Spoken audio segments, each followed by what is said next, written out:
खामोशी के बाद फिर शोर आएगा।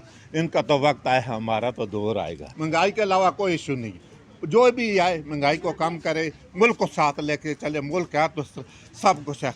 पार्टी वो जो ना गरीब का काम करे, जो गिरबान से पकड़े, इसको काम करो। जो काम नहीं करेगा उसको हमने चाटना है। मैंने उसको क्या करना है? मैं तो उस पार्टी के साथ हूँ जिसने जुल्फ़िकार अली भुट्टो, जिसने मुल्क को बनाया, जिसने आटम बम बनाया, जिसने सारा कुछ किया, उस पार्टी के साथ। हमारा मुकाबला महंगाई के साथ होना चाहिए, ठीक है, गरीब के साथ होना चाहिए। जो वादा करो गरीब के साथ वो पूरा करो। पार्टी पावे किसी को भी, इमरान खान को भी छोड़ो, बाहर मैदान में मुकाबला हो, दूसरों को भी छोड़ो। जरदारी ने जो था ना, इतना अरसा जो है ना, बाहर से 18 साल उसने कैद काटी है। आज तक तो उसने नहीं पूछा कि किसी ने क्या किया, काटी या नहीं काटी। पूरा खानदान ख़त्म हो गया।